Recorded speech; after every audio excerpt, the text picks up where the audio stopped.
ప్రతిరోజు గీతా బోధలు వింటే దుంహకం ఎప్పటికీ దగ్గర రాదు. జీవితంలో ప్రతి అడుగులో ఏదో ఒక వెలితి, ఏదో ఒక భయం మనల్ని ఎప్పుడూ వెంటాడుతూనే ఉంటుంది కదా. గడిచిన కాలం మళ్లీ రాదు, వచ్చే కాలం ఎలా ఉంటుందో తెలియదు. ఈ అయోమయంలో చిక్కుకుని కంటి నిండా నిద్రలేక, మనసు నిండా ప్రశాంతత లేక ఎన్ని రాత్రులు కుమిలిపోయారో ఒక్కసారి గుర్తు చేసుకోండి. మనం పడే ఈ ఆవేదనకు, ఈ కన్నీళ్లకు అసలు కారణం ఏమిటి అని ఎప్పుడైనా గంభీరంగా ఆలోచించారా? మనిషికి ఎంత డబ్బు ఉన్నా, ఎంతటి ఉన్నత పదవి ఉన్నా, ఆఖరికి ప్రాణంగా ప్రేమించేవారు అందరూ చుట్టూ ఉన్నా కూడా ఏదో ఒక మూల చిన్న బాధ మనల్ని నిరంతరం తొలుస్తూనే ఉంటుంది. ఈ దుంహకం అనే గాఢాంధకారాన్ని తరిమికొట్టే జ్ఞాన సూర్యుడు ఎవరో తెలుసా? ఆ సాక్షాత్తు శ్రీకృష్ణ పరమాత్మ స్వయంగా అందించిన భగవద్గీత. గీత అంటే కేవలం ఒక పవిత్ర గ్రంథం కాదు, అది మన నిత్య జీవితానికి ఒక గొప్ప దిక్సూచి. కురుక్షేత్ర రణరంగంలో అర్జునుడు ఎలాగైతే తన వారిని చూసి భయంతో, మోహంతో విలవలలాడిపోయాడో, ఈరోజు మనం కూడా ఈ సంసార సాగరంలో ప్రతి చిన్న విషయానికి అలాగే కొట్టుమిట్టాడుతున్నాం. మన కష్టాలకు, మన కన్నీళ్లకు పరిష్కారమైన ఆ పరమ సత్యం ఆ పరమాత్మ మాటల్లోనే నిక్షిప్తమే ఉంది. పురాణాల ప్రకారం ఏ పరమ సత్యాన్నైనా, దైవ రహస్యాన్నైనా సగంలో అస్సలు వదిలేయకూడదు అని మన పెద్దలు చెబుతుంటారు. సగం విన్న జ్ఞానం అజ్ఞానం కంటే చాలా ప్రమాదకరమైనది. అది మనల్ని మరింత అయోమయంలోకి నెట్టేస్తుంది. అందుకే ఈరోజు నేను చెప్పబోయే ఈ పరమ రహస్యాలను ఎక్కడా ఆపకుండా చివరి వరకు అత్యంత శ్రద్ధతో వినండి. అలా సంపూర్ణంగా విన్నవారికే ఆ కృష్ణయ్య పరిపూర్ణ అనుగ్రహం లభిస్తుంది. ఎవరైతే ఈ పవిత్ర బోధనలను మనసు పెట్టి వింటారో వారి ఇంట సిరిసంపదలు వెల్లివిరుస్తాయి. ఇంట్లో ఉన్న దారిద్ర్యం తొలగిపోయి సాక్షాత్తు ఆ మహాలక్ష్మీదేవి కటాక్షం కలుగుతుంది. మనసులోని ఆందోళనలు మటుమాయమే ఒక తెలియని గొప్ప ధైర్యం మీ గుండెల్లో నిండుతుంది. ఇది కేవలం నోటి మాటలు కావు, త్రికరణ శుద్ధిగా ఈ మార్గంలో నడిచిన ఎంతోమంది అనుభవించిన అద్భుత సత్యాలు. ఆత్మ బంధువులారా, మన చుట్టూ ఉన్న ప్రపంచం మనల్ని రకరకాలుగా మోసం చేయవచ్చు. మనం నమ్మిన మనుషులే మనల్ని వెన్నుపోటు పొడవవచ్చు. కాని ధర్మం ఎప్పుడూ మనల్ని చేయి విడవదు. ఈ రోజుల్లో మనుషుల మధ్య బంధాలు చాలా బలహీనపడిపోతున్నాయి. చిన్న చిన్న విషయాలకే అపార్థాలు, ఈర్ష్యలు పెరిగిపోతున్నాయి. ఇవన్నీ ఎందుకు జరుగుతున్నాయి అంటే మనం ఆ దైవ చింతనను పక్కన పెట్టేశాం కాబట్టి. భగవంతుడు మనకిచ్చిన ఈ మానవ జన్మ ఎంతో ఉత్కృష్టమైనది. దీనిని కేవలం ఏడుస్తూ గడపడానికి మనం పుట్టలేదు. ఆనందంగా ఉండటం, ఇతరులకు ఆనందాన్ని పంచడం మన ప్రాథమిక ధర్మం. కాని ఆ ఆనందం బయట ఎక్కడో వస్తువుల్లోనో వ్యక్తుల్లోనో లేదు. అది మన లోపలే ఉంది. ఆ లోపల ఉన్న పరమాత్మను చేరుకోవడమే భగవద్గీత యొక్క అసలు సారం. అర్జునుడు తన గాంధీవాన్ని పక్కన పెట్టి రథం మీద కుప్పకులిపోయినప్పుడు కృష్ణుడు చిరునవ్వు నవ్వాడు. ఆ చిరునవ్వు వెనుక ఉన్న లోతైన అర్థం ఏమిటో మనం గ్రహించాలి.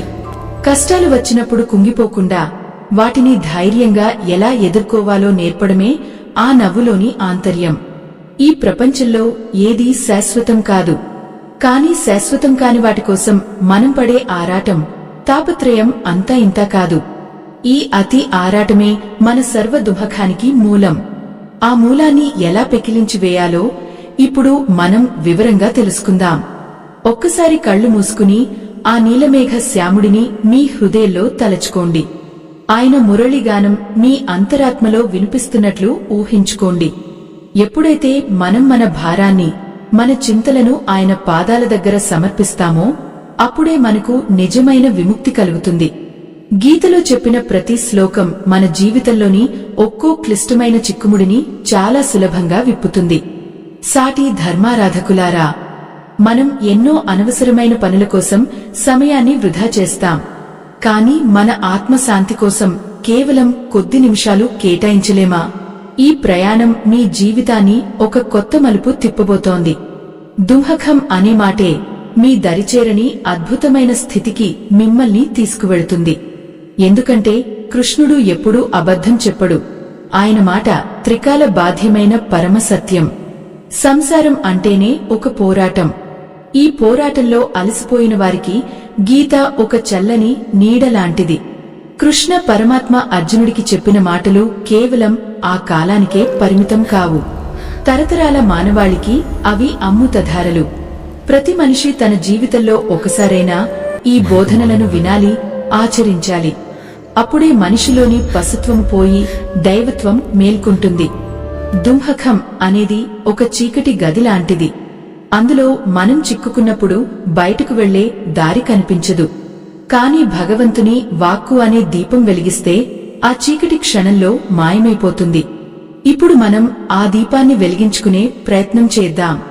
మీ మనసులోని అలజడిని తగ్గించి ఏకాగ్రతతో ఈ బోధనల సారాన్ని గ్రహించండి. ఆ మనసు అనే దీపం వెలిగినప్పుడు మనకు కనిపించే మొదటి సత్యం ఏమిటో తెలుసా? మనసు ఒక అద్దం లాంటిది. ఆ అద్దం మీద కోరికలు, ద్వేషాలు అనే దుమ్ము పేరుకుపోయినప్పుడు మనకు మన నిజ స్వరూపం కనిపించదు. అందుకే మనం పదే పదే దుంహకంలో కూరుకుపోతాం. ఆత్మ బంధువులారా, ఒక్కసారి ఆలోచించండి. మనం చేసే ప్రతి పని వెనుక ఏదో ఒక ఫలితం ఆశిస్తాం కదా. ఆశ నెరవేరినప్పుడు వచ్చే ఆవేదనే మనల్ని నిలువునా దహించివేస్తుంది. కృష్ణ పరమాత్మ అర్జునుడితో అంటాడు, పార్థ, నీవు కేవలం కర్మ చేయడానికి మాత్రమే అధికారివి. ఆ కర్మ ఫలాన్ని ఆశించే హక్కు నీకు లేదు అని. ఈ మాట వినడానికి చాలా కఠినంగా అనిపించవచ్చు. కష్టపడి పనిచేసినప్పుడు ఫలితం ఆశించడంలో తప్పు ఏమిటి అని మీ మనసు ప్రశ్నించవచ్చు. కాని ఇక్కడే ఒక గొప్ప రహస్యం దాగి ఉంది. మనం ఫలితం మీద దృష్టి పెట్టినప్పుడు మన పని మీద ఏకాగ్రత తగ్గిపోతుంది. ఆ ఆందోళన మనల్ని సరిగ్గా పని చేయనివ్వదు. ఒక తల్లి తన బిడ్డకు అన్నం పెడుతున్నప్పుడు ప్రతిఫలంగా ఆ బిడ్డ తనను వృద్ధాప్యంలో చూసుకోవాలని ఆశించి పెడితే అది వ్యాపారం అవుతుంది. కాని ఏమీ ఆశించకుండా కేవలం ప్రేమతో పెడితే అది సేవ అవుతుంది, ధర్మం అవుతుంది. మన జీవితంలో కూడా మనం చేసే పనులను ఆ భగవంతుడికి అర్పితం చేస్తూ చేయాలి. అప్పుడు ఆ పనిలో విజయం వచ్చినా అపజయం వచ్చినా మన మనసు చలించదు. అదే నిజమైన స్థితప్రజ్ఞత అంటే. ఈ ప్రపంచంలో ఏదీ మనది కాదు. మనం దేనిని వెంట తీసుకురాలేదు, తీసుకుపోలేము. కాని నాది, నావారు అనే మమకారం మనల్ని బంధించేస్తుంది. సాటి ధర్మారాధకులారా, ఒక్కసారి మీ గతాన్ని నెమరువేసుకోండి. 10 ఏళ్ల క్రితం మీరు ఏ విషయం గురించి అయితే ప్రాణ సంకటంగా ఏడ్చారో ఈరోజు అది మీకు గుర్తుందా? ఆ రోజు అంతటి బాధను మిగిల్చిన విషయం ఈరోజు చాలా చిన్నదిగా అనిపిస్తోంది కదా. అంటే కాలం గడిచే కొద్దీ ప్రతి బాధ కరిగిపోవాల్సిందే. కాని మనం మాత్రం ఆ క్షణంలో ఆ బాధే శాశ్వతం అని భ్రమపడిపోతాం. కృష్ణుడు చెప్పేది అదే. సుఖదుంహకాలు అనేవి శీతోష్ణ స్థితుల లాంటివి. చలికాలం వస్తుంది, ఎండాకాలం వస్తుంది, ఏదీ ఆగిపోదు. అలాగే మన జీవితంలో కష్టాలు కూడా వచ్చి వెళ్తుంటాయి. వాటిని చూసి భయపడి పారిపోకూడదు. ఆటుపోట్లు లేని సముద్రం ఎలాగైతే ఉండదో, కష్టాలు లేని మనిషి జీవితం కూడా ఉండదు. ఆ అలలను తట్టుకుని నావను నడిపించే నేర్పే భక్తి. మనసు ఎప్పుడూ చంచలంగా ఉంటుంది. అది ఒక్కచోట స్థిరంగా ఉండదు.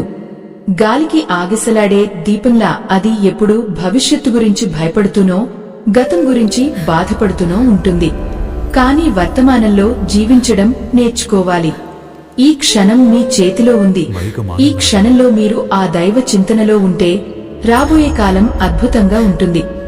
భగవంతుడు మనకిచ్చే కష్టాలు మనల్ని నాశనం చేయడానికి కాదు, మనల్ని మరింత దుఃఖంగా మార్చడానికి అని గ్రహించాలి. బంగారాన్ని అగ్నిలో కాల్చినప్పుడే దానికి మెరుపు వస్తుంది. అలాగే మనిషి కష్టాల కొలిమిలో కాలినప్పుడే జ్ఞానోదయం కలుగుతుంది. ఆత్మ బంధువులారా, మీరు పడుతున్న బాధను నేను అర్థం చేసుకోగలను. ఎవరూ లేని ఒంటరితనంలో చీకటి గదిలో మీరు కార్చిన కన్నీరు ఆ పరమాత్మకు తెలుసు. ఆయన ప్రతిదీ గమనిస్తున్నాడు.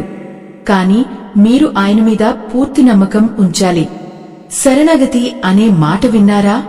అంటే మన భారాన్ని పూర్తిగా ఆయన మీద వేయడం.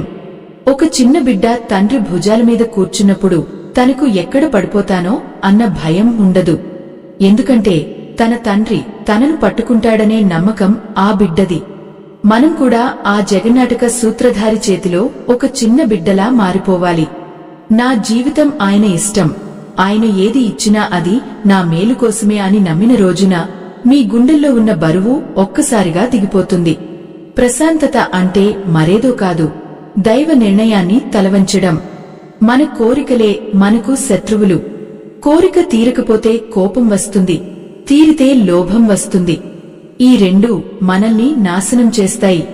అందుకే ఆశను వదులుకోమని గీత చెబుతోంది. ఆశ అంటే పని చేయకుండా ఉండటం కాదు, ఫలితం మీద వ్యామోహం పెంచుకోకపోవడం. మనం ఒక విత్తనం నాటి నీళ్లు పోయాలి, అది చెట్టుగా మారి పండ్లు ఇవ్వడం అనేది ప్రకృతి ధర్మం. మనం కేవలం నీళ్లు పోసే పనిని మాత్రమే శ్రద్ధగా చేయాలి. సాటి ధర్మారాధకులారా, ఈ జీవిత ప్రయాణంలో మీరు ఎన్నో ఒడిదుడుకులు చూసి ఉండవచ్చు. మనుషులు మిమ్మల్ని తక్కువ చేసి మాట్లాడి ఉండవచ్చు. కానీ గుర్తుంచుకోండి, మీరు ఆ పరమాత్మ అంశ. మీలో ఉన్న ఆత్మ ఏ అగ్నికి కాలదు, ఏ నీటికి తడవదు. అంతటి గొప్ప శక్తి మీలో ఉండగా చిన్న చిన్న లౌకిక విషయాల కోసం ఎందుకు అంతగా విలవలలాడిపోతారు? మీలోని ఆ అనంతమైన శక్తిని గుర్తించడమే గీతా బోధల ముఖ్య ఉద్దేశం. కృష్ణుడు అర్జునుడికి విశ్వరూపం చూపించినప్పుడు అర్జునుడు భయంతో వణికిపోయాడు. కాని ఆ రూపంలోనే అతనికి సర్వస్వం కనిపించింది. మన జీవితం కూడా ఆ విశ్వరూపంలో ఒక చిన్న భాగం మాత్రమే. మనం పడే ఈ చిన్న బాధలు ఆ మహాసముద్రంలో ఒక చిన్న నీటి బిడగలాంటివి. ఇది గ్రహించినవాడు ఎప్పుడూ దుంహకించడు. ప్రతిరోజు నిద్రలేవగానే ఈరోజు నేను ఏది చేసినా అది లోక కళ్యాణం కోసం, దైవ ప్రీతి కోసం చేస్తాను అని సంకల్పం చేసుకోండి. అప్పుడు మీరు చేసే ప్రతి పని ఒక పూజ అవుతుంది. మీరు నడిచే ప్రతి అడుగు ఒక ప్రదక్షిణ అవుతుంది. భక్తి అంటే కేవలం గుడికి వెళ్లడం, పూజలు చేయడం మాత్రమే కాదు. ఎదుటి మనిషిలోని బాధను పంచుకోవడం, నిస్వార్థంగా ప్రేమించడం కూడా భక్తే. గీత మనకు నేర్పేది ఇదే. ప్రేమతో నిండిన హృదయంలో ద్వేషానికి తావు ఉండదు. ద్వేషం లేని చోట దుఃఖం అస్సలు ఉండదు. ఆత్మ బంధువులారా, మనం ఇప్పుడు ఒక అద్భుతమైన ఘట్టంలో ఉన్నాం. అర్జునుడు తన సందేహాలన్నింటినీ ఒక్కొక్కటిగా విన్నవించుకుంటున్నాడు. మన మనసులో కూడా ఎన్నో సందేహాలు ఉంటాయి కదా, వాటన్నింటికీ సమాధానం దొరుకుతుంది. ఆ పరమాత్మ బోధనలు మన హృదయ గాయాలకు పట్టిలా పనిచేస్తాయి. శ్రద్ధావాన్ లభతే జ్ఞానం అన్నారు పెద్దలు. అంటే శ్రద్ధ ఉన్నవారికే జ్ఞానం లభిస్తుంది. కాబట్టి మీరు అత్యంత ఏకాగ్రతతో ఈ మాటలను మీ అంతరాత్మలోకి పంపండి. ఇవి కేవలం అక్షరాలు కావు, ఇవి మీ జీవితాన్ని మార్చే మంత్రాలు. దుంహకం అనేది ఒక మేఘం లాంటిది. అది సూర్యుడిని కాసేపు కమ్మేయవచ్చు, కాని సూర్యుడిని శాశ్వతంగా ఆపలేదు. మీలోని జ్ఞాన సూర్యుడు వెలిగే సమయం దగ్గరపడింది. నిరాశను వదిలేయండి, నిస్పృహను తరిమికొట్టండి. ఆ కృష్ణయ్య మీ వెంటే ఉన్నాడు, మీలోనే ఉన్నాడు. ఆ కృష్ణయ్య మనలోనే ఉన్నాడు అన్న సత్యం తెలిసినప్పుడు మనకు కలిగే మొదటి మార్పు ఏమిటో గమనించారా?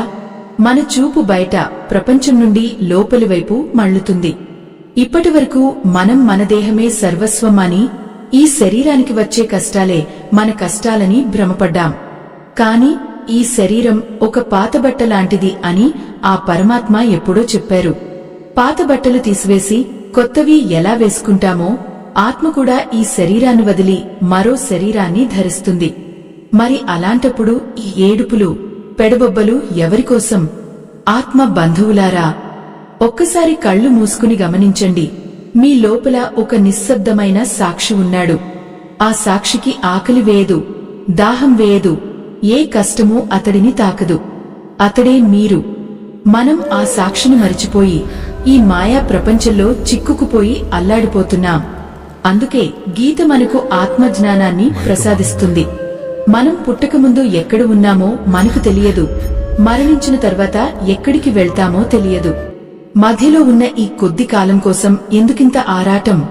ఈ ప్రపంచంలో మనం దేనిని శాశ్వతంగా పట్టుకోలేము. సాటి ధర్మారాధకులారా, గాలితో నింపిన బుడగ ఎప్పుడైనా పేలిపోవచ్చు, మన ప్రాణం కూడా అంతే.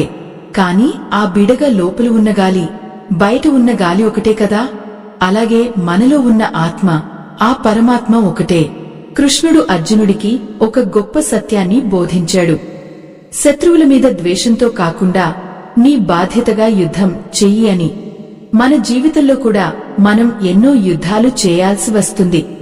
మన ఇంట్లో వారితో, మన పొరుగువారితో, చివరికి మన మనసుతో కూడా మనం నిరంతరం పోరాడుతూనే ఉంటాం.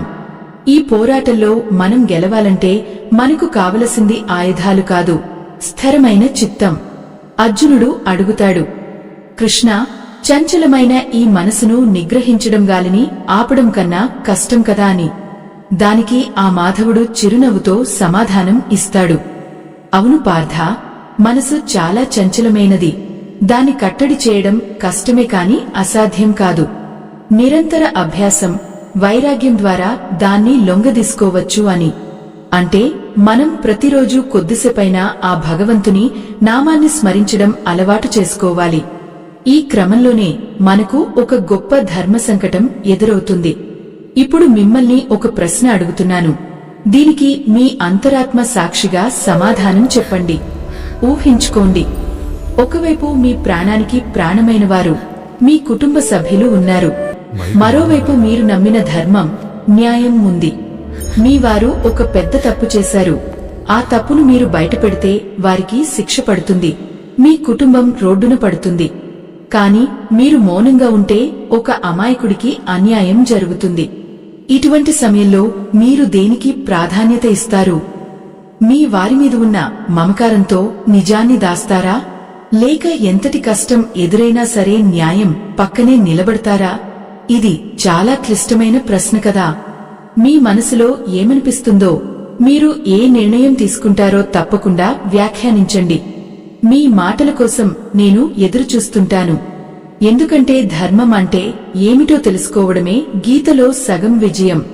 మనుషుల మీద మమకారం ఉండవచ్చు కాని అది ధర్మాన్ని మించి ఉండకూడదు. కౌరవ సభలో భీష్మ, ద్రోణాచార్యులు లాంటి గొప్ప మహానుభావులు ఉన్నా వారు ధర్మం తప్పి మౌనంగా ఉన్నందుకే ఆఖరికి పతనం చెందాల్సి వచ్చింది. మనం కూడా మన జీవితంలో ఎన్నోసార్లు ఇలాంటి మౌనం వహిస్తూ తప్పు చేస్తుంటాం. ఆత్మ బంధువులారా, దుంహకం అనేది బయట వ్యక్తుల వల్ల రాదు, అది మన బలహీనతల వల్ల వస్తుంది. మనం ఎవరి మీదైనా అతిగా ఆధారపడినప్పుడు వారు మనల్ని దూరం పెడితే మనం తట్టుకోలేము. అదే మనం ఆ కృష్ణయ్య మీద ఆధారపడితే ఆయన మనల్ని ఎప్పుడూ ఒంటరిని చేయడు. ఆయన ప్రేమ స్వచ్ఛమైనది, షరతులు లేనిది. మనం ఆయన వైపు ఒక అడుగు వేస్తే ఆయన మనవైపు 10 అడుగులు వేస్తాడు. మనం చేసే పూజలు, వ్రతాలు అన్నీ మన మనసును శుద్ధి చేయడానికే. మనసు శుద్ధి అయితేనే అందులో దైవం ప్రతిబింబిస్తాడు. బురదగా ఉన్న నీటిలో సూర్యుడు కనిపించడు కదా, అలాగే ఆందోళనలతో నిండిన మనసులో దైవం ఉన్నా మనం గుర్తించలేము. అందుకే గీత మనల్ని ప్రశాంతంగా ఉండమని చెబుతుంది. ఏ పరిస్థితి వచ్చినా సరే అది మన కర్మ ఫలం అని స్వీకరించడం నేర్చుకోవాలి. కర్మ అనే పదం వినగానే చాలామంది భయపడతారు. కాని కర్మ అంటే శిక్ష కాదు, అది మన చర్యకు ప్రతిచర్య మాత్రమే. మనం ఏది ఇస్తామో అదే తిరిగి పొందుతాము. మీరు ఎదుటివారికి సుఖాన్ని ఇస్తే మీకు సుఖం వస్తుంది, దుంహకాన్ని ఇస్తే దుంహకమే వస్తుంది. కాబట్టి మీ ప్రవర్తనను సరిదిద్దుకోండి. ఎవరిని నొప్పించకండి, ఎవరికీ అన్యాయం చేయకండి. ఆ సత్యమే మిమ్మల్ని కాపాడుతుంది. సాటి ధర్మారాధకులారా, జీవితం అంటే కేవలం తినడం, నిద్రపోవడం కాదు. ప్రతి నిమిషం మనం ఎంతో కొంత నేర్చుకుంటూనే ఉండాలి. ఈ గీతా బోధలు వింటున్నప్పుడు మీలో ఒక తెలియని మార్పు మొదలవ్వాలి. పాత ఆలోచనలు వదిలిపెట్టి కొత్త చైతన్యంతో ముందుకు సాగాలి. భగవంతుడు మనకు ఇచ్చిన అతిపెద్ద వరం ఈ బుద్ధి. ఆ బుద్ధిని ఉపయోగించి ఏది మంచో ఏది చెడో విచక్షణతో ఆలోచించాలి. అర్జునుడి రథానికి కృష్ణుడు సారథిగా ఉన్నాడు. మన జీవిత రథానికి కూడా ఆయనే సారథిగా ఉండాలని మనం కోరుకోవాలి. అప్పుడు మన ప్రయాణం సరైన దిశలో సాగుతుంది. మనం దారి తప్పి అడవిలో చిక్కుకున్నప్పుడు ఆయన మనల్ని చేయి పట్టుకుని బయటకు తీసుకువస్తాడు. కాని మనం ఆయన్ని నమ్మి మన రథం పగ్గాలను ఆయనకు అప్పగించాలి. అదే పరిపూర్ణ శరణాగతి. రథం పగ్గాలను ఆ పరమాత్మకు అప్పగించినప్పుడు మన మనసులో ఉండే అలజడి ఒక్కసారిగా శాంతిస్తుంది. ఆత్మ బంధువులారా, మనం ఎప్పుడూ ఏమనుకుంటామంటే మన కష్టాలకు కారణం ఎవరో బయట వ్యక్తులని, లేదంటే మన గ్రహస్థితి బాలేదని సాకులు వెతుకుతుంటాం. కాని నిజానికి మన దుఃఖానికి అసలు కారణం మన లోపలే ఉన్న 6 శత్రువులు: కామము, క్రోధము, లోభము, మోహము, మదము, మాత్సర్యము. వీటినే అరిషడ్వర్గాలు అంటారు. వీటి వల్ల కలిగే అలజడి వల్లనే మనం ఏ నిర్ణయమూ సరిగ్గా తీసుకోలేం. కోపం వచ్చినప్పుడు మనిషి తన వివేకాన్ని కోల్పోతాడు. వివేకం కోల్పోయినప్పుడు ఏది మాట్లాడాలో తెలియక ఎదుటివారిని నొప్పించి ఆ తర్వాత పశ్చాత్తాపంతో కుమిలిపోతాడు. అందుకే కృష్ణుడు అంటాడు, నిన్ను నీవు గెలుచుకుంటే ఈ ప్రపంచాన్నే గెలిచినట్లు అని. మనల్ని మనం గెలవడమే అసలైన గీతాసారం. సాటి ధర్మారాధకులారా, ఒక్క క్షణం ఆలోచించండి. మన చుట్టూ ఉన్న ఈ ప్రపంచం ఎంతో వేగంగా మారిపోతోంది. కాని ధర్మం మాత్రం ఎప్పుడూ మారదు. ఈ సత్యాలను మీకు చేరవేయడానికి ఈ ఆధునిక కాలంలో కూడా మన సనాతన ధర్మాన్ని రక్షించుకోవడానికి మేము నిరంతరం కృషి చేస్తున్నాం. ధర్మ రక్షణ కోసం మా బృందం పడుతున్న శ్రమకు మీరు తోడుగా నిలవాలనుకుంటే వీడియో చివర్లో ఉన్న స్కానర్ ద్వారా మీ మద్దతు అందించండి. మీ చిన్న సహకారం కూడా ఎంతో మంది జీవితాల్లో జ్ఞాన దీపాన్ని వెలిగించడానికి తోడ్పడుతుంది. భగవంతుడు మనకిచ్చిన సంపదలో కొంత భాగాన్ని ధర్మ కార్యాలకు వినియోగించడం కూడా ఒక గొప్ప యజ్ఞమే. ఆ పుణ్యం మీ వంశాన్ని కంటికి రెప్పలా కాపాడుతుంది. గీతలో భగవంతుడు చెప్పినట్లు చేసే ప్రతి పనిని నిస్వార్థంగా చేసినప్పుడే దానికి పరిపూర్ణత వస్తుంది. మనం ఏదైనా ఇస్తేనే కదా ప్రకృతి మనకు తిరిగి ఇచ్చేది. ఇది సృష్టి ధర్మం. ఈ ధర్మాన్ని పాటిస్తూ మనం ముందుకు సాగుదాం. అర్జునుడు అడుగుతాడు, కృష్ణ, మనిషికి తన ఇష్టం లేకపోయినా ఏదో ఒక శక్తి బలవంతంగా పాపం చేస్తున్నట్లు అనిపిస్తుంది, అది ఏమిటి అని. దానికి ఆ పరమాత్మ బదులిస్తూ, అది నీలోని కోరిక, అది నీలోని కోపం. ఇవి అగ్నిలాంటివి, ఎంత పోసినా ఇంకా కావాలంటాయి తప్ప ఆగిపోవు అని చెబుతారు. మనలోని ఈ కోరికలే మనల్ని దుఃఖ సముద్రంలో ముంచేస్తాయి. మనం ఎప్పుడూ ఏదో ఒకటి కావాలని ఆశపడుతూనే ఉంటాం. అది దొరికినప్పుడు సంతోషిస్తాం, లేనప్పుడు బాధపడతాం. కాని ఏది వచ్చినా ఏది పోయినా ఒకేలా ఉండే మనఃస్థితిని మనం అలవాటు చేసుకోవాలి. దీన్నే సమత్వం అంటారు. సుఖము వచ్చినా పొంగిపోకూడదు, దుఃఖము వచ్చినా కృంగిపోకూడదు. ఎందుకంటే ఈ రెండు కూడా శాశ్వతం కాదు, వచ్చేవి వెళ్లేవే. ఆత్మ బంధువులారా, మీరు ఒక సత్యాన్ని గుర్తుంచుకోవాలి. మీరు పడుతున్న ఈ బాధలు కేవలం మీ శరీరానికి, మనస్కే కాని మీ ఆత్మకు కాదు. ఆత్మ ఎప్పుడూ ఆనందమయంగా ఉంటుంది. మనం మన ఆత్మతో అనుసంధానం కానంత కాలం ఈ కష్టాలు తప్పవు. నిత్యం ధ్యానం చేయడం వల్ల, దైవ చింతనలో ఉండటం వల్ల మనసు మెల్లమెల్లగా అదుపులోకి వస్తుంది. ఒక కుండలో నీళ్లు నిలకడగా ఉన్నప్పుడే అందులో మన ముఖం కనిపిస్తుంది. అలాగే మనసు నిశ్చలంగా ఉన్నప్పుడే అందులో దైవం కనిపిస్తాడు. అలజడితో ఉన్న మనసులో ఏ గొప్ప ఆలోచన పుట్టదు. అందుకే కృష్ణ పరమాత్మ యుద్ధం లాంటి విపత్కర పరిస్థితిలో కూడా అర్జునుడిని ప్రశాంతంగా ఉండమన్నాడు. ప్రశాంతమైన మనసుతో చేసే పోరాటమే విజయానికి దారి తీస్తుంది. చాలా మంది అడుగుతుంటారు, అమ్మా, మేము ఎంతో భక్తితో పూజలు చేస్తాం, అందరికీ మంచి చేస్తాం, మరి మాకే ఎందుకు ఇన్ని కష్టాలు వస్తాయి అని. సాటి ధర్మారాధకులారా, భగవంతుడు తనకి ఇష్టమైన వారినే ఎక్కువగా పరీక్షిస్తాడు. ఆ పరీక్షలో నెగ్గినప్పుడే మనకు ఉన్నతమైన స్థానం లభిస్తుంది. కష్టాలు మనల్ని పడగొట్టడానికి రావు, మనం ఎంత దుఃఖంగా ఉన్నామో మనకు తెలియజేయడానికి వస్తాయి. మనం పడే ప్రతి కన్నీటి చుక్కకు ఆ కృష్ణయ్య దగ్గర లెక్క ఉంటుంది. ఆయన ఎవరికీ అన్యాయం చేయడు. కాలం కలిసి రానప్పుడు మౌనంగా భగవంతుడిని నమ్ముకుని ఉండటమే గొప్ప ఆయుధం.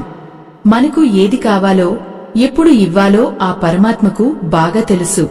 మనం తొందరపడి అడిగినవి అన్నీ మనకు మంచి చేయకపోవచ్చు, కాని ఆయన ఇచ్చేది మాత్రం ఎప్పుడూ మన శ్రేయస్సు కోసమే ఉంటుంది. విశ్వాసం అనేది ఒక గొప్ప శక్తి.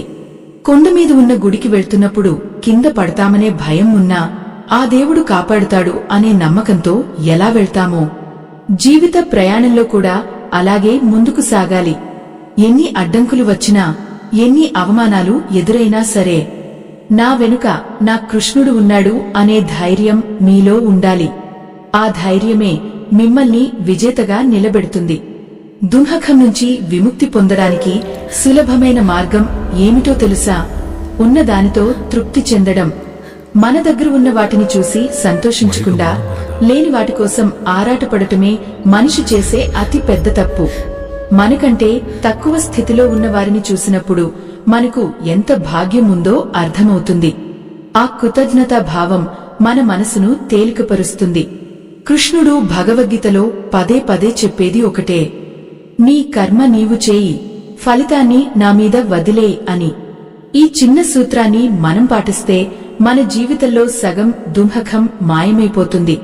టెన్షన్లు, ఒత్తిడి ఇవన్నీ మనం ఫలితం గురించి అతిగా ఆలోచించడం వల్లే వస్తాయి.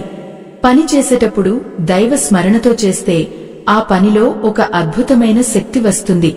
అదే యోగం అంటే. ఆ యోగమే మనల్ని భగవంతుడికి దగ్గర చేస్తుంది. ఆత్మ బంధువులారా, మనం చేసే ప్రతి పనిలోనూ ఒక పవిత్రత ఉండాలి. గీతలో కృష్ణుడు ఒక అద్భుతమైన మాట చెబుతాడు, పత్రం పుష్పం కలం తోయం. అంటే ఒక ఆకు కాని, ఒక పువ్వు కాని, ఒక పండు కాని, కనీసం కొంచెం నీరు కాని భక్తితో నాకు సమర్పిస్తే నేను దాన్ని ఎంతో ప్రీతితో స్వీకరిస్తాను అని. ఇక్కడ గమనించారా? భగవంతుడు మన దగ్గర కోరుకునేది పెద్ద పెద్ద ఆస్తులు, బంగారు నగలు కాదు. ఆయనకు కావాల్సింది కేవలం మన మనసులోని స్వచ్ఛమైన భక్తి మాత్రమే. మనం ఇచ్చే వస్తువు విలువ కంటే ఇచ్చేటప్పుడు మన మనసులో ఉన్న భావం ముఖ్యం. ఎంతో ఆడంబరంగా కోట్లు ఖర్చు పెట్టి చేసే పూజ కంటే కళ్లలో నీళ్లు సుడులు తిరుగుతుండగా మనసారా పిలిచే ఆ ఒక్క గోవింద నామం ఆయనకు ఎంతో ఇష్టం. మనం తినే ఆహారం దగ్గర నుండి మనం చేసే ప్రతి కర్మను ఆ దైవానికి నివేదించడం అలవాటు చేసుకోవాలి. భోజనం చేసే ముందు ఇది నీవు ప్రసాదించిన భిక్ష అని తలుచుకుని తింటే ఆహారం మనలో సాత్విక గుణాన్ని పెంచుతుంది. సాటి ధర్మారాధకులారా, మనం బయట ఎక్కడో శాంతి కోసం వెతుకుతాం, కాని శాంతి అనేది మన అలవాట్లలో ఉంటుంది. మన ఆలోచనలు ఎంత పవిత్రంగా ఉంటే మన జీవితం అంత ప్రశాంతంగా ఉంటుంది. ఈ ప్రపంచంలో ఏ ఒక్కరూ పరిపూర్ణులు కారు. అందరిలోనూ లోపాలు ఉంటాయి. కాని మనం మాత్రం ఇతరుల తప్పులను ఎత్తిచూపడంలో ముందుంటాం. ఎదుటివారిని విమర్శించే ముందు మనలో ఉన్న లోపాలను ఒకసారి సరిచూసుకోవాలి. ఎప్పుడైతే మనం ఇతరులను క్షమించడం నేర్చుకుంటామో అప్పుడే మనసులోని భారం తగ్గుతుంది. ద్వేషం అనేది మనల్ని మనమే దహించుకునేలా చేసే నిప్పులాంటిది. దాన్ని ఎంత త్వరగా వదిలేస్తే అంత మంచిది. సాటి ధర్మారాధకులారా, అర్జునుడిలాగే మనకు కూడా కొన్నిసార్లు అన్ని ఉన్నా ఏదో తెలియని శూన్యం అనిపిస్తుంది. అది ఎందుకో తెలుసా? మన ఆత్మకు కావాల్సిన దైవ చింతన అనే ఆహారం అందడం లేదు కాబట్టి. శరీరాన్ని అలంకరించుకోవడానికి మనం ఎంత సమయం కేటాయిస్తాం? మరి ఆత్మను అలంకరించుకోవడానికి రోజులో ఒక 10 నిమిషాలు కూడా కేటాయించలేమా? ఆ 10 నిమిషాల ప్రార్థన మిగిలిన 23 గంటల 50 నిమిషాల జీవితాన్ని సజావుగా నడిపిస్తుంది. మనలో చాలామందికి ఒక సందేహం వస్తుంది, అమ్మా, మేము ఎవరికీ కీడు చేయము, కాని మాకు ఎప్పుడూ అవమానాలే ఎదురవుతాయి, దీనికి కారణం ఏమిటి అని. గుర్తుంచుకోండి, అవమానం అనేది ఒక మెట్టు లాంటిది. దాన్ని తొక్కుకుంటూ పైకి వెళ్లాలో లేదా అక్కడే కూర్చుని ఏడవాలో మనమే నిర్ణయించుకోవాలి. కృష్ణ పరమాత్మను కూడా తన జీవితంలో ఎందరో దూషించారు, కాని ఆయన దేనికి చలించలేదు. తన చిరునవ్వును ఎప్పుడూ వదల్లేదు. మన గౌరవం కాని అవమానం కాని మన ప్రవర్తన మీద ఆధారపడి ఉంటుంది తప్ప ఇతరులు అనుకునే దానిమీద కాదు.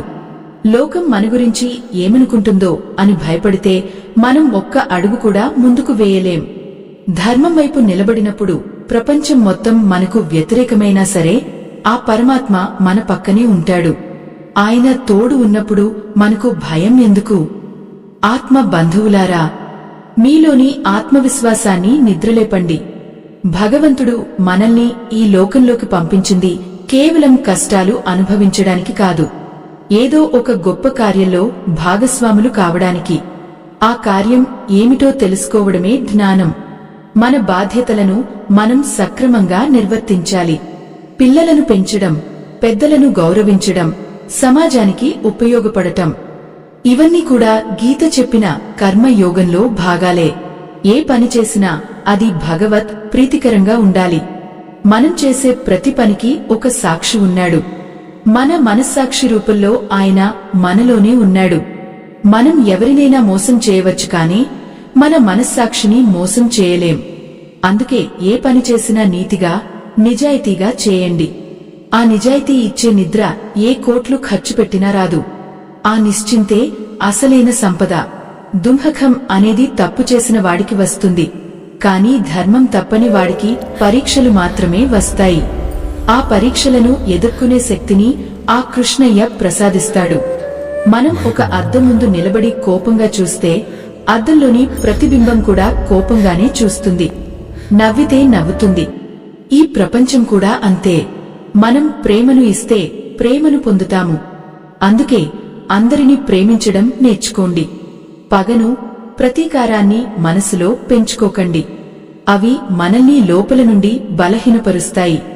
శత్రువుని కూడా ప్రేమించగలిగే గొప్ప హృదయం మీకు ఉండాలి.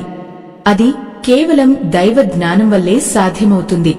ఆత్మ బంధువులారా, మనం ప్రతిరోజు ఎన్నో కోరికలతో భగవంతుడిని ప్రార్థిస్తాం. కాని దేవా, నాకు ఏది మంచో అది మాత్రమే చెయ్యి అని అడిగేవారు చాలా తక్కువ. మనకు ఏది కావాలో మనకు తెలియదు. ఈరోజు మనకు కావాలని అనిపించేది రేపు మనకు దుంహకాన్ని మిగిల్చవచ్చు. అందుకే సర్వం నీకే వదిలేస్తున్నాను అని చెప్పడం నేర్చుకోండి.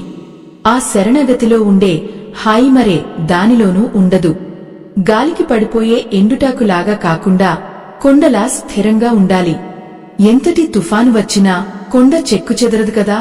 అలాగే మన నమ్మకం కూడా స్థిరంగా ఉండాలి. కష్టాలు వచ్చినప్పుడు దేవుడిని తిట్టడం, సుఖాలు వచ్చినప్పుడు మర్చిపోవడం భక్తి కాదు. ఏ స్థితిలో ఉన్నా ఆయన పాదాలనే నమ్ముకోవడం నిజమైన భక్తి. ఆ భక్తి మనల్ని ఏ కష్టానికైనా తట్టుకునేలా చేస్తుంది. ఆ స్థిరత్వం మనలో మెదిలినప్పుడు మనిషికి చావు మీద కూడా భయం ఉండదు. ఎందుకంటే మరణం అనేది కేవలం శరీరానికే కాని మనలో వెలిగే ఆ జ్యోతికి కాదు. ఆత్మ బంధువులారా, మనం ప్రతిరోజు ఎన్నో పాత్రలు పోషిస్తుంటాం. ఒకరికి తండ్రిగా, ఒకరికి తల్లిగా, ఒకరికి యజమానిగా, మరొకరికి సేవకుడిగా. కాని ఇవన్నీ ఈ లోకంలో మనం వేసుకున్న వేషాలే అని ఒక్క క్షణం గుర్తుంచుకోండి. నాటకం అయిపోయాక వేషాలు తీసేయక తప్పదు కదా. అలాగే ఈ ప్రాణం, ఈ దేహాన్ని వదిలేసినప్పుడు మనం ఇక్కడ కూడబెట్టిన ఏ ఒక్క వస్తువు మన వెంటరాదు. కృష్ణ పరమాత్మ అర్జునుడితో అంటాడు, పార్థ, నీవు ఎవరికోసమైతే ఏడుస్తున్నావో వారు గతంలోనూ ఉన్నారు, ఇప్పుడు ఉన్నారు, ఇక ముందు కూడా ఉంటారు. కేవలం రూపం మారింది తప్ప ప్రాణం మారలేదు అని. ఈ మాట వినడానికి మనకు కొంచెం ఆశ్చర్యంగా అనిపించవచ్చు. కాని మన కళ్ల ముందు ఉన్న ఈ ప్రపంచం అంతా ఒక పెద్ద మాయ. ఈ మాయలో చిక్కుకున్నంత కాలం మనకు దుంహకం తప్పదు. ఆ మాయను దాటాలంటే మనకు జ్ఞానం అనే తెప్ప కావాలి. సాటి ధర్మారాధకులారా, జ్ఞానం అంటే పెద్ద పెద్ద పుస్తకాలు చదవడం కాదు. మన చుట్టూ ఉన్న మనుషుల బాధను చూడగానే మన మనసు కరిగిపోవడమే అసలైన జ్ఞానం. ఎదుటివారిలో కూడా ఆ పరమాత్మనే చూడగలగడమే గీత నేర్పే గొప్ప సంస్కారం. ఎప్పుడైతే మనం అందరినీ మనవారిలాగే భావిస్తామో అప్పుడు మనకు ఎవరిమీద కోపం రాదు, ఎవరిమీద అసూయ కలగదు. ఆ స్థితిలో మనసు ఒక ప్రశాంతమైన సముద్రంలా మారిపోతుంది. మనం చేసే చిన్న పని అయినా సరే అది 10 మందికి మేలు కలిగించేలా ఉండాలి. గీతలో ఒక మాట ఉంది, నీవు చేసే ప్రతి కర్మను నాకు అర్పించు అని. అంటే మనం వంట చేసినా, వ్యాపారం చేసినా, చదువుకున్నా అది భగవంతుడి కోసం చేస్తున్నా అనే భావనతో చేయాలి. అప్పుడు ఆ పనిలో స్వార్థం ఉండదు, అహంకారం రాదు. ఎక్కడైతే అహంకారం ఉండదో అక్కడ దుంహకం ఉండటానికి అస్సలు అవకాశం ఉండదు. ఆత్మ బంధువులారా, మన జీవితంలో మనం ఎప్పుడూ ఫలితం గురించి ఆలోచిస్తూ మన కాలాన్ని వృధా చేసుకుంటాం. రేపు ఏమవుతుందో, మా పిల్లల భవిష్యత్తు ఏమిటో, మా ఆరోగ్య పరిస్థితి ఏమిటో అని ఆందోళన పడుతుంటాం. కాని గుర్తుంచుకోండి, ఆకాశంలో ఎగిరే పక్షులకు ఎవరూ గూడు కట్టరు, వాటికి ఆహారం సిద్ధం చేయరు. కాని అవి ఆనందంగా ఆకాశంలో విహరిస్తాయి కదా. ఆ సృష్టికర్త వాటికే అన్ని సమకూర్చినప్పుడు ఆరో ప్రాణం ఉన్న మనిషిని వదిలేస్తాడా? విశ్వాసం అంటే ఆయన మీద నమ్మకం ఉంచడం మాత్రమే కాదు, ఆయన ఇచ్చే ఫలితం మీద కూడా నమ్మకం ఉంచడం. కొన్నిసార్లు మనం ఒకటి కోరుకుంటే భగవంతుడు మరొకటి ఇస్తాడు. అప్పుడు మనం ఆయనను నిందిస్తాం. కాని నిజానికి మనం కోరుకున్న దానికంటే గొప్పది ఆయన మనకోసం సిద్ధం చేసి ఉంటాడు. ఆ విషయం మనకు ఆ సమయంలో అర్థం కాదు. కాలం గడిచిన తర్వాత వెనక్కి తిరిగి చూసుకుంటే అప్పుడు దేవుడు చేసినదే మంచిది అని మనకు అనిపిస్తుంది. సాటి ధర్మారాధకులారా, సాధన అనేది చాలా ముఖ్యం. ఒక్క రోజులో ఏదీ మారిపోదు. ప్రతిరోజు కొంచెం కొంచెం మనసును అదుపు చేసుకోవడం నేర్చుకోవాలి. ఉదయాన్నే లేవగానే కాసేపు మౌనంగా కూర్చుని మీ లోపల ఉన్న పరమాత్మను పలకరించండి. దేవా, ఈరోజు నా ద్వారా మంచి పనులు మాత్రమే చేయించు అని ప్రార్థించండి. ఆ చిన్న ప్రార్థనలో ఎంతటి శక్తి ఉందో మీకే అర్థమవుతుంది. మీ రోజంతా ఎంతో ఉత్సాహంగా, ప్రశాంతంగా సాగిపోతుంది. మనిషి పుట్టుక ఒక అద్భుతం. కానీ మనం దాన్ని అర్థం చేసుకోకుండా కేవలం లౌకిక సుఖాల కోసం పాకులాడుతుంటాం. ఈ సుఖాలు అన్ని కూడా తాత్కాలికమే. నాలుక మీద వేసుకున్న మిఠాయి తిన్నంత సేపే తీపిగా ఉంటుంది, ఆ తర్వాత ఆ రుచి మాయమైపోతుంది. కాని ఆత్మకు కలిగే ఆనందం అలా కాదు. అది శాశ్వతమైనది, నిరంతరమైనది.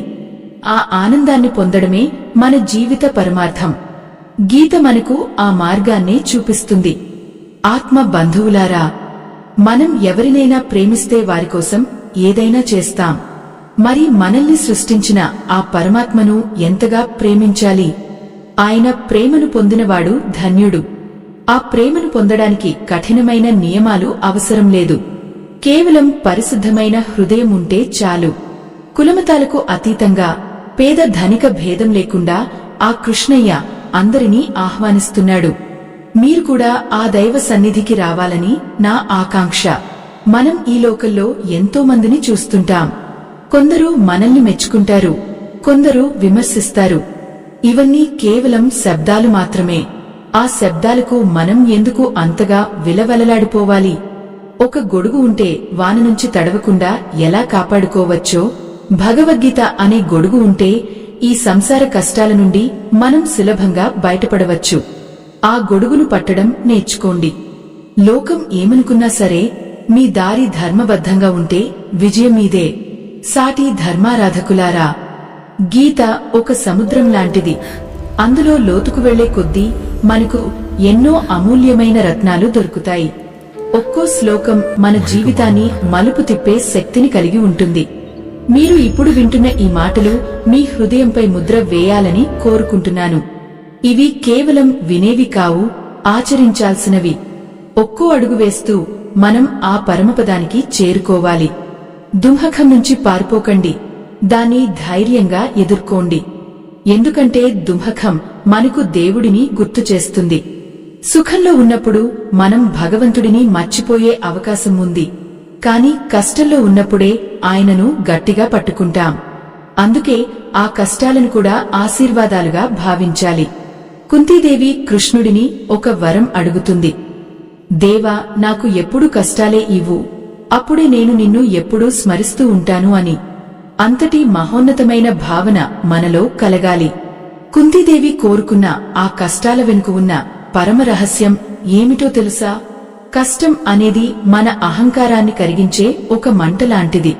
మనకు అంతా బాగున్నప్పుడు మనమే అంతా చేస్తున్నాం అని విర్రవీగుతాం.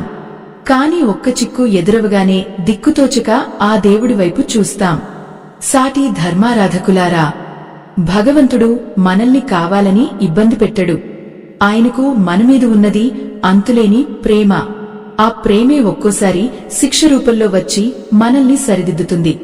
ఒక కుమ్మరి మట్టి కుండను తయారు చేసేటప్పుడు పైన దెబ్బలు కొడతాడు, కాని లోపల చేయి పెట్టి ఆ కుండకు ఆధారాన్ని ఇస్తాడు. మన జీవితంలో కూడా ఆ పరమాత్మ అలాగే చేస్తాడు. పైన కష్టాలు ఎదురవుతున్నప్పుడు లోపల ఆయన కృప మనకు అండగా ఉంటుంది. ఈ సత్యాన్ని గ్రహించిన నాడు మనకు కష్టం కూడా ఒక వరంగానే కనిపిస్తుంది. ఆత్మ బంధువులారా, మనం ఎప్పుడూ ఇతరుల జీవితాలతో మనల్ని పోల్చుకుని దుంహకపడుతుంటాం. వారు ఎంత సుఖంగా ఉన్నారు, వారికి ఎన్ని సిరిసంపదలు ఉన్నాయి అని చూసి ఈర్ష్యపడతాం. కాని ఎవరి ప్రయాణం వారిది, ఎవరి కర్మ ఫలం వారిది. మరొకరి దీపం చూసి మన ఇల్లు తగలబెట్టుకోకూడదు కదా. మనకు ఏది రావాలో అది ఖచ్చితంగా వస్తుంది. రాకుడనిది మనం ఎంత ప్రయత్నించినా మన దగ్గర ఉండదు. ఈ స్పృహ మనకు ఉన్నప్పుడు మనసులో ఒక రకమైన నిశ్చలత ఏర్పడుతుంది. ఆ నిశ్చలతే భగవద్గీత మనకు ఇచ్చే గొప్ప బహుమతి. సాటి ధర్మారాధకులారా, ఒక్కసారి మీ గుండె మీద చేయి వేసుకుని ఆలోచించండి. మీ జీవితంలో మీరు ఎన్నోసార్లు ఓడిపోయి ఉండవచ్చు. కాని ఆ ఓటమి మిమ్మల్ని ఎంతో కొంత నేర్పించి ఉంటుంది కదా. మనిషికి విజయం గర్వాన్ని ఇస్తే అపజయం వినయాన్ని నేర్పుతుంది. ఆ వినయం ఉన్నచోటనే జ్ఞానం వెలుస్తుంది. గీతలో కృష్ణుడు పదే పదే చెప్పేది ఏమిటంటే, నీవు చేసే ప్రతి పనిని నిష్కామంగా చేయి అని. అంటే ఫలితం మీద ఆశ లేకుండా పని చేయడం. ఇది వినడానికి అసాధ్యంగా అనిపించవచ్చు. ఫలితం లేని పని ఎవరైనా ఎందుకు చేస్తారు అనిపించవచ్చు. కాని ఇక్కడ రహస్యం ఏమిటంటే, ఫలితాన్ని ఆశించినప్పుడు మీకు భయం ఉండదు. భయం లేని చోట మీ పని అత్యంత అద్భుతంగా సాగుతుంది. మనం చేసే పనిలో పరిపూర్ణత ఉండాలి. ఆ పనిని దైవానికి ఇచ్చే కానుకగా భావించాలి. అప్పుడు ఆ పనిలోని అలసట మనకు తెలియదు. అది ఒక తపస్సులా మారిపోతుంది. ఆత్మ బంధువులారా, మన చుట్టూ ఉన్న మనుషులు మనల్ని రకరకాలుగా పరీక్షిస్తుంటారు. కొందరు మనల్ని కించపరుస్తారు, మరికొందరు మనల్ని మోసం చేస్తారు. ఇలాంటి సమయంలో మనకు కోపం రావడం సహజం. కాని ఆ కోపం వల్ల నష్టపోయేది మనమే.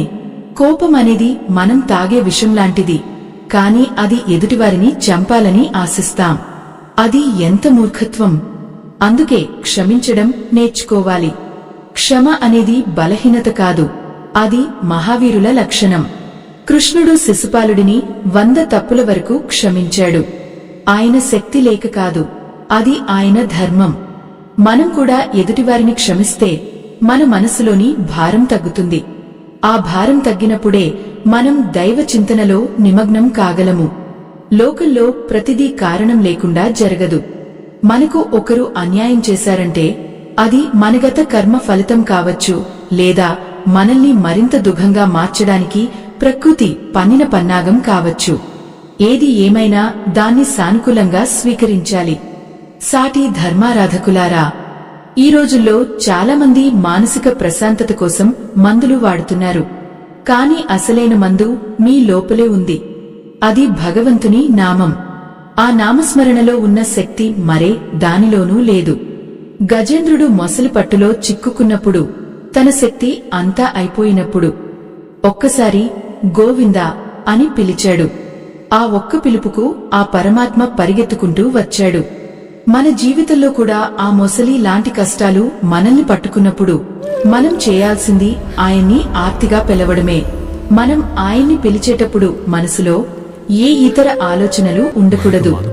సంపూర్ణమైన శరణాగతి ఉండాలి. దేవా, నీవే తప్ప ఇతరులు ఎవరూ నన్ను రక్షించలేరు అని నమ్మిన రోజున ఆయన మన చేయి పట్టుకుంటాడు. మన జీవిత నావను సురక్షితంగా దరి చేరుస్తాడు. దుంహకం అనేది ఒక మేఘం లాంటిది. అది కాసేపు సూర్యుడిని కమ్మేయవచ్చు. కాని ఆ మేఘం కరిగిపోవాల్సిందే. ఆ వెలుగు మళ్లీ రావాల్సిందే. మీ జీవితంలో కూడా ఆ వెలుగు త్వరలోనే రాబోతోంది. ఆత్మ బంధువులారా, భగవద్గీత బోధనలు వింటున్నప్పుడు మీలో ఒక ధైర్యం కలగాలి. నేను ఒంటరిని కాను, నా వెనుక ఆ జగన్నాటక సూత్రధారి ఉన్నాడు అనే ధైర్యం ఉండాలి. మనిషికి చావు మీద భయం పోయినప్పుడు అతడు దేనికైనా సిద్ధపడతాడు. మనం ఎప్పుడో ఒకప్పుడు ఈ దేహాన్ని వదిలి వెళ్లాల్సిందే. అలాంటప్పుడు ఈ చిన్న చిన్న విషయాల కోసం ఎందుకు ఆందోళన పడాలి? ఈ సత్యాన్ని గుర్తుంచుకుంటే జీవితం చాలా సరళంగా మారుతుంది. మనకు కావలసినవి అన్నీ ఆ పరమాత్మకు తెలుసు. మనం అడగకముందే ఆయన మనకు ఊపిరిని ఇచ్చాడు, ఆహారాన్ని ఇచ్చాడు. మరి మన కష్టాలను తీర్చడా? ఖచ్చితంగా తీరుస్తాడు. కాని దానికి ఒక సమయం ఉంటుంది. ఆ సమయం వచ్చే వరకు మనం ఓపికగా ఉండాలి. ఈ ఓపికే మనకు శ్రీరామరక్ష. కాలం అనేది అన్ని గాయాలను మాన్పిస్తుంది. కాని ఆ కాలానికి మనం కొంచెం సమయం ఇవ్వాలి. ఆ సమయంలో మనం దైవ స్మరణతో గడపాలి. సాటి ధర్మారాధకులారా, మనం ఇప్పుడు ఈ ప్రయాణంలో చివరి ఘట్టానికి చేరుకుంటున్నాం. అర్జునుడి సందేహాలన్నీ తీరిపోయాయి. ఆయన యుద్ధానికి సిద్ధమయ్యాడు. మన మనసులో ఉన్న సందేహాలు కూడా ఒక్కొక్కటిగా కరిగిపోవాలి. దుంహకం అనేది మన దగ్గరకు రావడానికి కూడా భయపడే స్థాయికి మనం ఎదగాలి. ఆ స్థాయికి చేరుకోవడమే ఈ గీతా బోధల అసలు లక్ష్యం. ఇప్పుడు మనం ఆ పరమ సత్యాన్ని, ఆఖరి బోధనను తెలుసుకోబోతున్నాం. అర్జునుడు తన చేతిలోని గాంధీవాన్ని గట్టిగా పట్టుకున్నాడు. అతని కళ్లలో ఇప్పుడు భయం లేదు. కేవలం కర్తవ్య నిర్వహణ పట్ల అంకితభావం మాత్రమే ఉంది. కృష్ణ పరమాత్మ చిట్టచివరగా ఒక అద్భుతమైన మాట చెబుతాడు. అన్ని ధర్మాలను వదిలివేసి కేవలం నన్ను మాత్రమే శరణు వేడు. నేను నిన్ను అన్ని పాపాల నుండి విముక్తి చేస్తాను. నువ్వు ఏమాత్రం దుంహకించుకు అని హామీ ఇస్తాడు. ఈ మాట కేవలం అర్జునుడికే కాదు, ఈరోజు ఈ గీతా బోధలు వింటున్న మీ అందరికీ ఆ పరమాత్మ ఇస్తున్న అభయం. మనం జీవితంలో రకరకాల దారులు వెతుకుతుంటాం, కాని అసలైన దారి ఆయనే. ఆత్మ బంధువులారా, మనం పడుతున్న ఇబ్బందులు, మనసులోని భారాలు అన్నీ ఆయనకు తెలుసు. ఎప్పుడైతే మనం నేను అనే అహంకారాన్ని పక్కన పెట్టి అంతా నీవే అని ఆయన పాదాలకు ప్రణమిల్లుతామో అప్పుడే మన జీవితం ధన్యమవుతుంది. దుంహకం అనేది ఒక చీకటి నీడలాంటిది. కాని సూర్యుడు వచ్చినప్పుడు నీడ మాయమైపోయినట్లే జ్ఞానం కలిగినప్పుడు బాధలు కూడా ఆవిరైపోతాయి. గీత మనకు ఇచ్చేది కేవలం ఓదార్పు కాదు, జీవితాన్ని ఎలా గెలవాలో నేర్పే ఒక గొప్ప యుద్ధతంత్రం. ఆ యుద్ధం మనలోని అంతర్గత శత్రువులతోనే. సాటి ధర్మారాధకులారా, ప్రతిరోజు ఈ మాటలను నెమరువేసుకోండి. లోకంలో మనుషులు మిమ్మల్ని విడిచిపెట్టవచ్చు, కాలం మిమ్మల్ని పరీక్షించవచ్చు, కాని ఆ కృష్ణయ్య మిమ్మల్ని ఎప్పుడూ వదలడు. ఆయన మన హృదయంలోనే ఉండి మనల్ని నడిపిస్తున్నాడు. మనం చేయాల్సిందల్లా ఆయన స్వరాన్ని వినడం నేర్చుకోవడమే.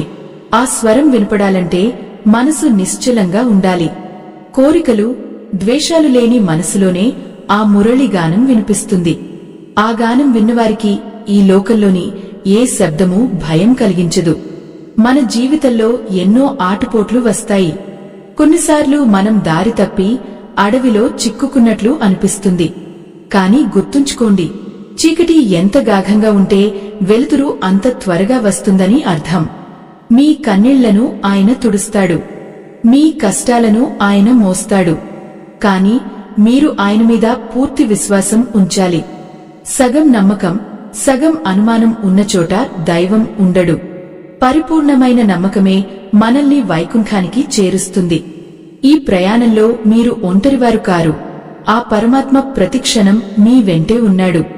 ఈ ధర్మ ప్రయాణంలో మనమందరం కలిసి సాగాలి.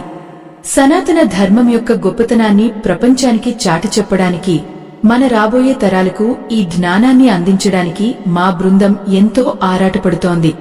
ఈ మహత్కార్యంలో మీరు కూడా భాగస్వాములు కావాలని మేము కోరుకుంటున్నాము. ధర్మరక్షణ కోసం మా బృందం పడుతున్న శ్రమకు మీరు తోడుగా నిలవాలనుకుంటే వీడియో చివర్లో ఉన్న స్కానర్ ద్వారా మీ మద్దతు అందించండి. మీ చిన్న సహాయం ఎంతో మందికి ఆధ్యాత్మిక వెలుగును పంచుతుంది. ఇది కేవలం సహాయం కాదు, భగవంతుని సేవలో మీరు వేస్తున్న ఒక ముందడుగు. ఇప్పుడు గీతలోని ఆఖరి సత్యాన్ని తెలుసుకుందాం. సంజయుడు ధృతరాష్ట్రుడితో అంటాడు, ఎక్కడైతే యోగీశ్వరుడైన కృష్ణుడు ఉంటాడో, ఎక్కడైతే గాంధీవధారి అయిన అర్జునుడు ఉంటాడో అక్కడ విజయం, ఐశ్వర్యం, నీతి ఖచ్చితంగా ఉంటాయి అని. అంటే మన జీవితంలో భగవంతుడిని మనకు సారథిగా చేసుకుని మనం అర్జునుడిలా బాధ్యతగా కర్మలు చేస్తే విజయం మన వెంటే ఉంటుంది.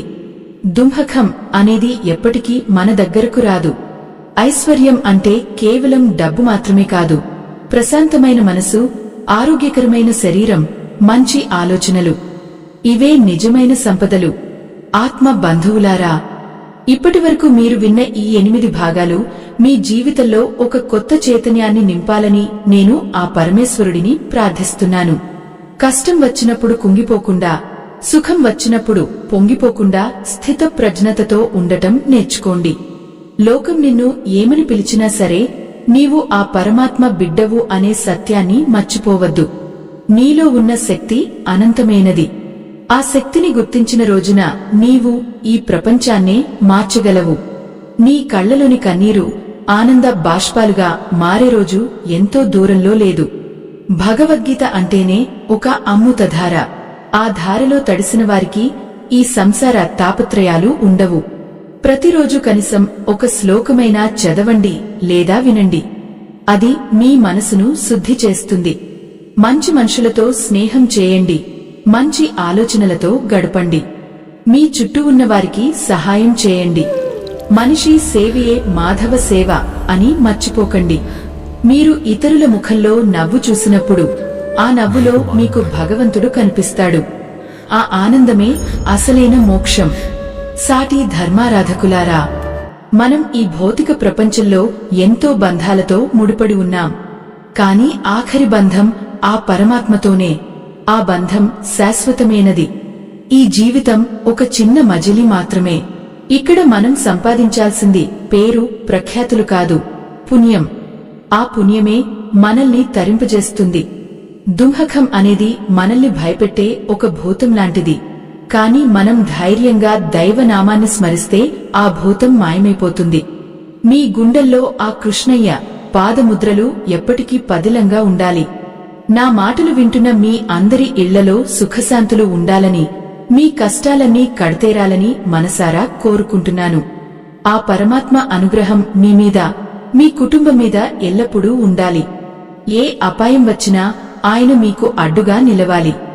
ఈ జ్ఞాన ప్రవాహం ఇక్కడితో ఆగిపోకూడదు. మీ ద్వారా మరికొందరికి చేరాలి. ధర్మాన్ని రక్షించండి. ఆ ధర్మమే మిమ్మల్ని రక్షిస్తుంది. సర్వేజన సుఖినో భవంతు. సమస్త సన్మంగళాని భవంతు. ఇక సెలవు తీసుకునే ముందు ఒక్క మాట. ఈ ప్రయాణం ఇక్కడితో ముగియలేదు. ఇది కేవలం ఒక ఆరంభం మాత్రమే. మీ అంతరాత్మలో ఆ కృష్ణుడు సదా జాగృతమై ఉండాలని కోరుకుంటూ ఈ గీతా బోధల సారాన్ని మీ గుండెల్లో నింపుకోండి. ఏ రోజు అయితే మీరు దుంహకానికి అతీతంగా ఎదుగుతారో ఆ రోజే మీరు నిజమైన గీతా పాఠాన్ని గ్రహించినట్లు. ఆ పరమ సత్యం మీ తోడుగా ఉండాలి. ఈ 8 భాగాల జ్ఞాన యజ్ఞం మీ జీవితంలో వెలుగులు నింపాలని ఆశిస్తూ లోకా సమస్త సుఖినో భవంతు. ఆ కృష్ణ పరమాత్మ కృపాకటాక్ష వీక్షణాలు మీపై ఎల్లప్పుడూ ప్రసరించాలని మనసారా కోరుకుంటున్నాను.